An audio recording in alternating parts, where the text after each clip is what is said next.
Hello, fellow mad scientists. Have we got an idea for you? We're thinking about an anti-LRAD system to protect the constitutional rights of people exercising their First Amendment rights. I know you all know what LRAD is, but in a nutshell, LRAD stands for Long Range Acoustic Device. It is a planar array of high-powered sound sources called compression drivers coupled with acoustically engineered horns in a circular array, all operating in phase except for the outer ring, which are operated slightly out of phase to cause destructive interference to help keep the beam collimated so it can stay tight and project farther. I.e., it starts off as an insanely loud, ear-damagingly loud sound and arrives at protesters' ears only slightly less awful. These devices can produce decibel levels in excess of 140 dB at serious distances. These devices have been increasingly used to stomp on our First Amendment rights. Decibels at this level can cause debilitating pain and temporary to permanent hearing loss. This egregious behavior needs to stop. What if we could make an anti-LRAD device? Automatic noise canceling is an already well understood science. You can get decent ANC and a $30 pair of earbuds. I know y'all know what automatic noise canceling is, but just as a refresher, automatic noise canceling samples a sound through a microphone, inverts that sound 180 degrees to cause, ideally, 100% destructive interference. This technology works very well in a very limited volume, earbuds inside headphones, but attempting to do this same technology in a much larger volume, say the size of a large room, is infinitely harder. Your mission, should you choose to accept it, is: can you use ANC technology to protect a spatial area of reasonable size being ill-defined, the bigger the better, from this high decibel assault on our First Amendment rights? To help explain what we're talking about, let's take a look at this photorealistic rendering. All right, please draw your attention to this amazing photorealistic rendering of our anti-LRAD idea. As you can see, we have your typical jack-booted thug operating the LRAD device, committing an oral assault of 140 plus decibels and a frequency range between 1 and 5 kilohertz. The alert or the deterrent tone is between 2 and 4 kilohertz, but when they use it for verbal commands, they use the full range between 1 and 5 kilohertz. So our anti-LRAD device only needs to function within a small range between 1 and 5 kilohertz. The red is the LRAD sound waves. The green is the anti-sound waves from the sound shield. And we have our array of compression drivers with their horns. We have our sensing mic in front of the array, and then the error correcting mic behind the array. And we've got a acoustic shadow area that maybe could look something like this. The width of the acoustic shadow is equal to the width of the array, and the depth the acoustic shadow goes as the square of the width of the array. We're thinking an array that is 4 feet, 4 feet, by 6 feet wide, placed so the top of the array is about 6'4" off the ground. That should cause a area of relative silence, a volume that is between 6'4" above the ground and like 3-ish feet above the ground. So that's hopefully within everybody's ear range, the different heights, typical heights of people in the crowd. We want to, this is all ideal, of course.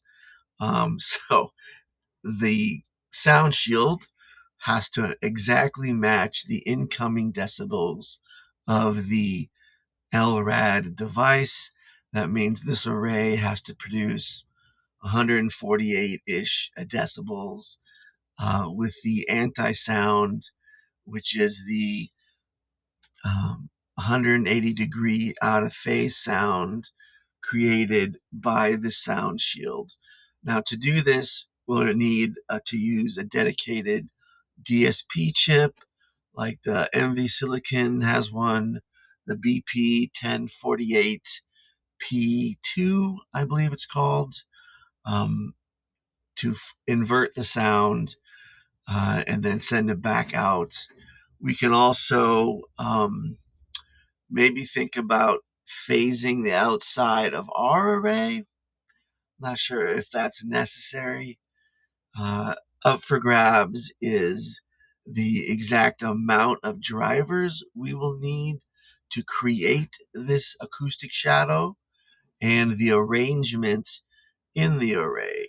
Now, this is just for illustrative purposes, but there's something called a thin distribution of drivers, which is a logarithmic distribution of drivers where they're tightly packed in the center, and then as you go farther out, the the spacing between the drivers increases.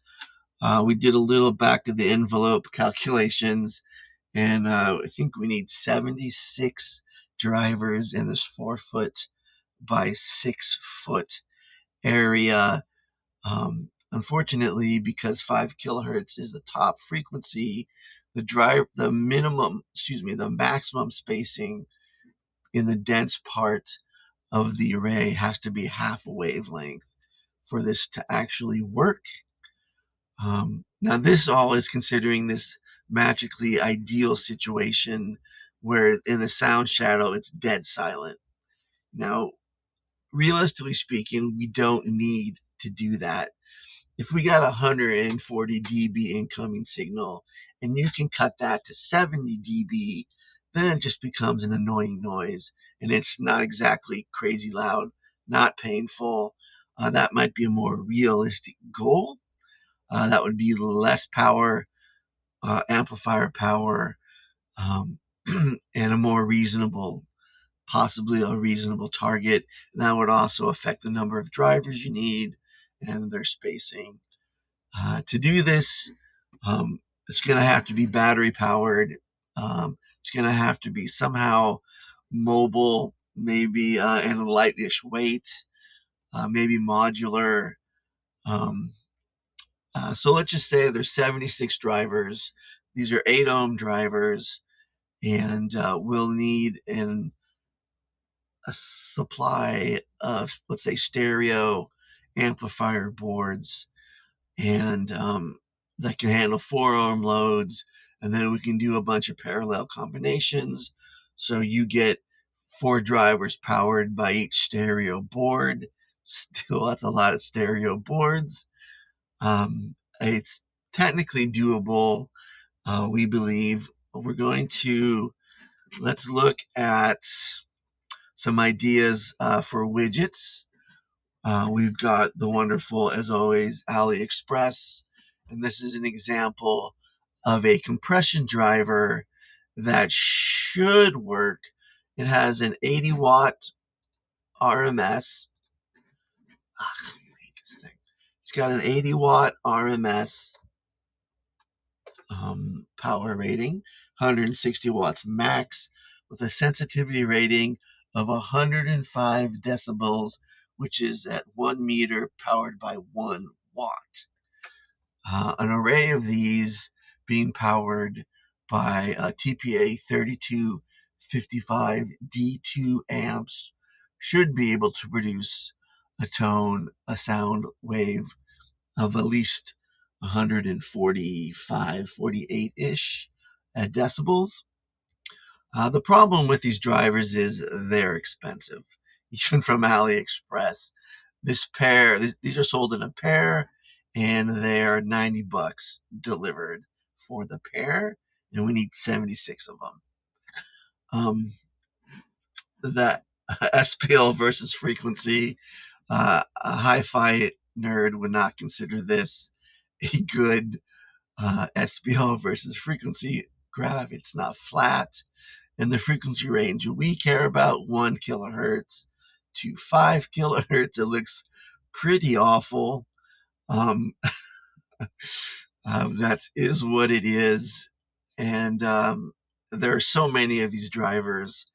And as far right now as we can tell, is you want a neodymium, I hate that word, base driver. They'll be smaller.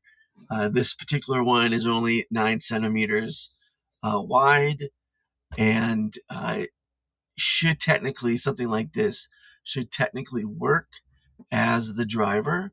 And then coupled with this, we have this guy here, which is an actual engineered horn. Looks something like that on the inside. And those are $14 a pop, so that times 76. And then to drive these guys, this array, we can use something like this, which is a stereo amp board that has the 3255 amplifier chip, which can put out cleanly 1% distortion, can put out like 200 plus watts, running on a 48 volt power supply. And a 48 volt power supply is perfect because that is a standard industrial battery size. And lithium ion batteries, there's a huge range of them. They're cheapish, and you can get them in 20 amp hour, 30, 40, 50 amp hour capacities for not an insane amount of money. A way to save battery power is with the DSP chip running, you can set it so that the amps are idling to save battery power. But when a sensing mic senses a sound that, let's say, is over 100 decibels and above, it can turn the system on, power the amps, do the calculation, and send that signal out to combat the incoming signal quicker than the incoming signal sound wave can travel from the mic to the speaker plane, because sound travels a lot slower than electricity. All right, so that's our idea for the anti-LRAD idea. Definitely not a solution that we've figured out to 3 decimal places. This is just to give y'all mad scientists a idea of how something like this might be able to be done. We think it would be very interesting to see what people come up with, and we hope you all think about it. And as usual, go, do, create, resist, and be the best mad scientist you can be.